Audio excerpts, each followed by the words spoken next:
ጤና ይስጥልን ክቡራትና ክቡራን፣ ሁለት ሰበር መረጃዎችን ሰምተናል። ማንቸስተር ዩናይትድን የተመለከተ የውድድር ዓመቱ መጠናቀቂያ ጨዋታ ነገ ማንቸስተር ዩናይትድ ያከናውናል። ከዛ አስቀድሞ በጣም አስደሳች ዜናዎች ተሰምቷል። የእንግሊዝ ፕሪሚየር ሊግ የዓመቱ ምርጥ ተጫዋች እንዲሁም ደግሞ የማይክል ካሪክ የመጀመሪያ ፈራሚ ማን ሊሆን ይችላል የሚለው ጉዳይ ሲጠበቅ ነበር። አሁን በነዚህ ሂደቶች ላይ በፕሪሚየር ሊጉ የዓመቱ ምርጥ አሸናፊ እጩዎች ውስጥ አንዱ የነበረው ከነ ጋብሪኤል ማጋሌሽ ከነ ዊሊያም ሳሊባ ከነ ዴክላን ራይስ ጋር ከነ ግብ ጠባቂውም ዳቪድ ራያ ጋር ሲነጻጸር የነበረው ብሩኖ ፈርናንዴዝ የእንግሊዝ ፕሪሚየር ሊግ የዓመቱ ምርጥ ተብሎ ተመርጧል። ጠዋትም በሰራነው ቪዲዮ ላይ ያነሳነው አንድ ዝውውር ነበረ። እሱንም በተመለከተ ወደ ማንቸስተር ዩናይትድ የሚሄድበት እድል በጣም ሰፍቷል፣ ስምምነት ላይ ደርሷል በቃል ደረጃ የሚሉ ጉዳዮችን ሰምተናል። እነዚህ ጉዳዮች በዋነኝነት ማንቸስተር ዩናይትድን የተመለከቱ ናቸው። በዝርዝር እየተመለከትናቸው እንቆያለን። ብሩኖ ፈርናንዴዝ ፖርቹጋላዊው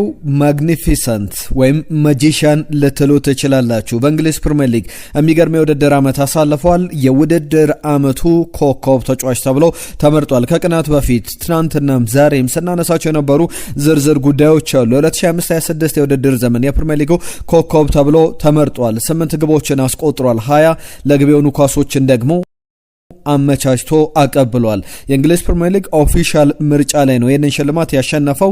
በሊጉ አጠቃላይ ቁጥሮችን እንመልከት። ብዙ አሲስቶች ያሉ ተጫዋች እሱ ነው በያዝነው ውድድር ዘመን ላይ። ነገ ደግሞ ይህንን የአሲስት ቁጥር የግብ መጠኑንም ይጨምራል ተብሎ ይጠበቃል። በኤክስፔክትድ አሲስት ወይም በኤክስጂ ወይም በዚህ በኤክስፔክትድ አሲስትም በሊጉ ላይ ቀዳሚ ነው። ቻንስ ክሬትድ ላይ ቀዳሚ ነው። ቢግ ቻንስ ክሬትድ ወይም በጣም ለግብ የቀረቡ ድሎችንም በመፍጠር ቀዳሚ ነው። ከክፍት ጨዋታዎች ብዙ ኳሶችን ለግብ የሆኑ ድሎችን በመፍጠርም ቀዳሚ ነው። የተሳኩ ኳሶችን ወደ ተቃራኒ የፍጹም ቅጣት ምት ክልል ውስጥ በመላክም በጣም በቁጥሮቹ ከሌሎች ተጫዋቾች በርቀት የሚቀመጥ ነው። ብዙ ቁጥሮቹ ከሌሎች ተጫዋቾች የበለጠ አድርገው ያስቀምጡታል። ብሩኖ ፈርናንዴዝ ሁሉንም የግል ሽልማቶች የግል አዋርዶችን እያሸነፈ ያለ ይመስላል። ከዚህ በኋላም የሚመጡ ካሉ ወደሱ የሚሄዱ ናቸው። የፕሪሚየር ሊጉ የዓመቱ ምርጥ ተጫዋች ተብሎ ነው ከደቂቃዎች በፊት መመረጡን የተመለከት ነው። ከዛ በተጨማሪም ግን በፕሪሚየር ሊግ ላይ ብቻ አይደለም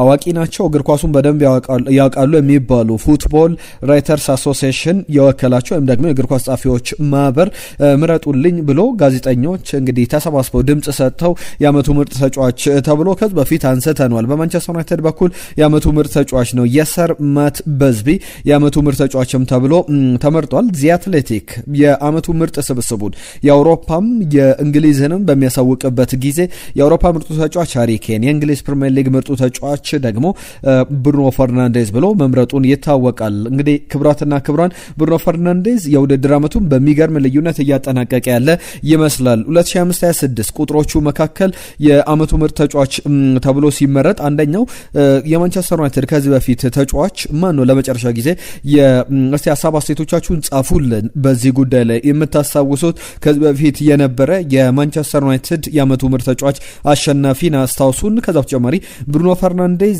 የዓመቱ ምርጥ ሲባል ግቦቹ ብቻ አይደለም፣ ቁጥሮቹ ብቻ አይደለም። ለምሳሌ ቀደም ያነሷቸው ቁጥሮች አሉ። በቻንስ ክሬትድ ደረጃ 132 ቻንሶችን ክሬት አድርጓል። ይህ ቁጥር ነገም ከፍ ሊል ይችላል። ሞስት ቻንስ ክሬትድ ከኦፕን ፕሌይ ወይም ከክፍት ጨዋታዎች 95 የግብ ዕድሎችን ፈጥሯል። በተለይ ደግሞ ትልልቅ የግብ ዕድሎችን 32 የግብ ዕድሎችን ፈጥሯል።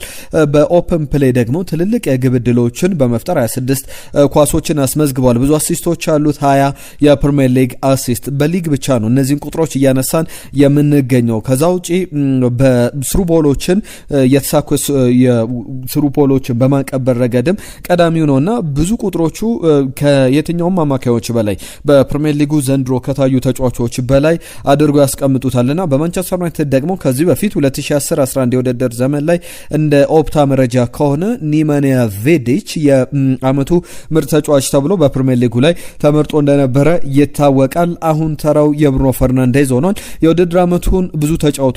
ከዛ በተጨማሪ የሱ ኳሊቲ ግን ማስቆጠር፣ ቡድን መምራት ወይም አሴስ ማድረግ ብቻ አይደለም። አቬይላቢሊቲ ዘ ቤስት አቢሊቲ ይባላል። አቬይላብል ነው ሁሉ ጊዜ። ማንቸስተር ዩናይትድ ጨዋታ ባለው ቁጥር የሚሰለፍ ነው። በማንቸስተር ዩናይትድ ያለፉት ዓመታት ወደ ዩናይትድ ከመጣበት ጊዜ ጀምሮ በፕሪሚየር ሊጉ ላይ እንዲሁ አጠቃላይ በዩናይትድ ጨዋታዎች ላይ ከ10 በላይ ጨዋታዎች አላለፉትም በጉዳት ምክንያት ማለት ነውና ምን ያክል ጠንካራ ተጫዋች እንደሆነ በእርግጥ የነ በርናንዶ ሲልቫ ሌሎችም ፖርቹጋላውያን ተጫዋቾች ራሱ ክርስቲያኖ ሮናልዶን ጨምሮ ብዙ ጉዳት የሚያስቸግራቸው ተጫዋቾች አይደሉምና ያንን በደንብ የተመለከትንበት ነውና ብሩኖ ፈርናንዴዝ የሚገባውን ክብር አግኝቷል ወይ ትላላችሁ? እስቲ ሀሳብ አስተያየቶቻችሁን እየጻፋችሁልን ይህንን ቪዲዮ ላይ አድርጋችሁ አብራችሁ እንዳላችሁ ተስፋ እናደርጋለን።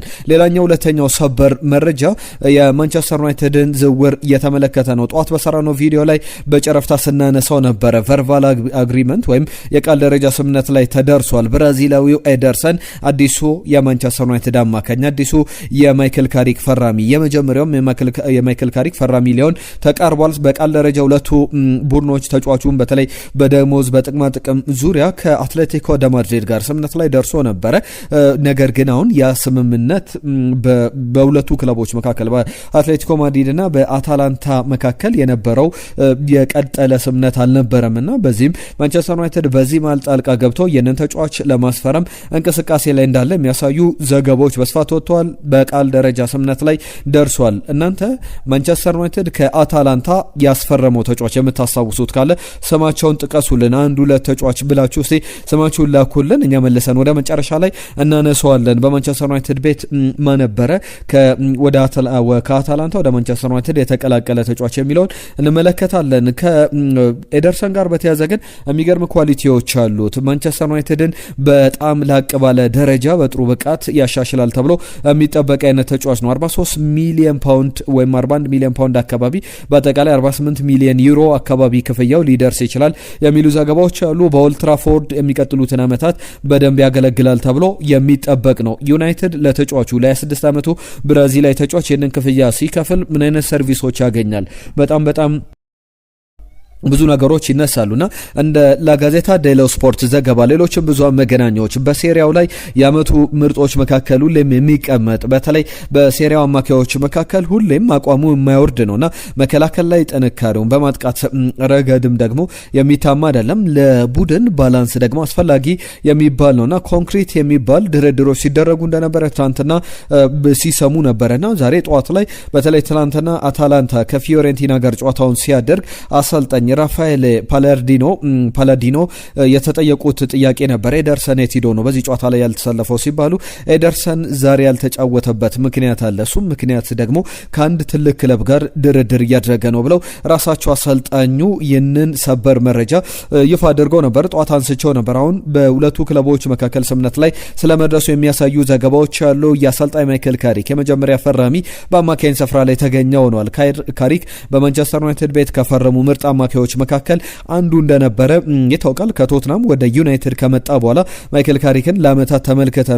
ኤደርሰንም እንደዚህ አይነት ሚና እንዲኖረው በተለይ ደግሞ ቦል ዊኒንግ ኬፓቢሊቲው ኳስ የመንጠቅና የመከላከል አቅሙ በጣም የሚገርም ነው። የቀድሞ የአታላንታው አሰልጣኝ ጃምፒየሮ ጋስፕሬኒ ስለዚህ ተጫዋች ብዙ ሀሳቦችን ያነሳሉ።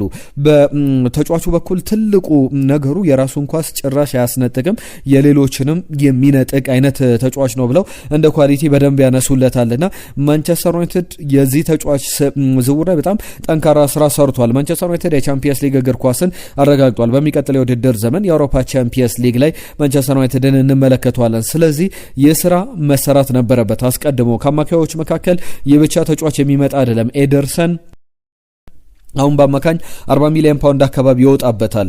ሌሎች ተጫዋቾች አሉ። ማንቸስተር ዩናይትድ 80 ሚሊዮን ፓውንድ ያወጣበታል ተብሎ የሚጠበቀው ኤሊየት አንደርሰን ዝውውር፣ ከዛ በተጨማሪም በ20 ሚሊዮን ፓውንድ የሚወጣበት ሌላ ወጣት ተጫዋች ይመጣል ተብሎ ይጠበቃል። ከዛ በኋላ ኤሊየት አንደርሰን ቢመጣ ይታያችሁ የማንቸስተር ዩናይትድ አማካኝ ከነ ብሩኖ ፈርናንዴዝ ከነ ኮቢ ሜኖ ጋር የሚኖራቸው ጥምረት የሚገርም አይነት ይሆናል። በሚቀጥለው የውድድር ዘመን ብዙ ተጫዋቾች የሚያስፈልጉት አማካኝ ስፍራ ላይ የውድድሩ መስፋት ነው።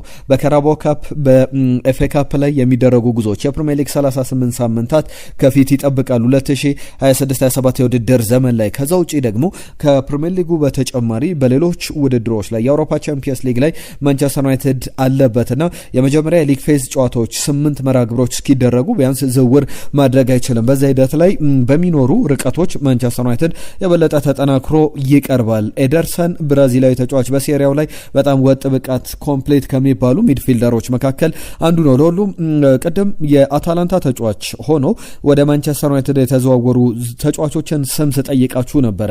የእናንተን ተሳትፎ በስፋት እናነሳችኋለን። ነገር ግን ሁለት ተጫዋቾችን እኔ ላንሳላችሁ። አንደኛው አመድ ዲያሎ ነው። አመድ ዲያሎ ከአታላንታ ነበረ በጣም የሚገርም ኳሊቲዎች እንዳሉ ታውቆ የመጣው። ነገር ግን ባለፉት 2 ዓመታት ነው ዩናይትድን በደንብ ማገልገል እየቻለው። ከዛ ውጪ ራስመስ ሆይሉንድ ነው። ራስመስ ሆይሉንድ ዳግም ወደ ሴሪያው ተመልሶ ዩናይትድ በእነዚህ ተጫዋቾች ዝውውር አፍሮባቸዋል ብዬ አላስብም። አመድ ዲያሎ ጥሩ ፐርፎርም እያደረገ ይገኛል። ራስመስ ሆይሉንድ ደግሞ ዝውውር ከስሩ አላከሰረው ማለት ይቻላል። ከሞላ ጎደል አሁን ማንቸስተር ዩናይትድ ቢያንስ 40 ሚሊዮን ፓውንድ ከራስመስ ሆይሉንድ ዝውውር ያገኛልና ያንን ዝውውር ደግሞ ያንን ገንዘብ በቀጥታ ዝውውሮች ላይ ያውሏል። አንደኛው ዝውውር ደግሞ እዚህ የኤደርሰን ዝውውር ነው። ለሁሉም ለማንቸስተር ዩናይትድ ደጋፊዎች በጣም በመልካም የተጀመረ ዜና ይመስላል። ለሁሉም ክብሯትና ክብሯን ስፖርታዊ ጉዳዮቻችን እነዚህን ይመስሉ ነበር። አዳዲስ ጉዳዮችን ይዘን እንመለሳለን። ለአብሮነታችሁ ለሰጣችሁን ጊዜ ከልብ እናመሰግናለን። ሼር፣ ላይክ፣ ሰብስክራይብ አድርጎ ጤና ይስጥልን።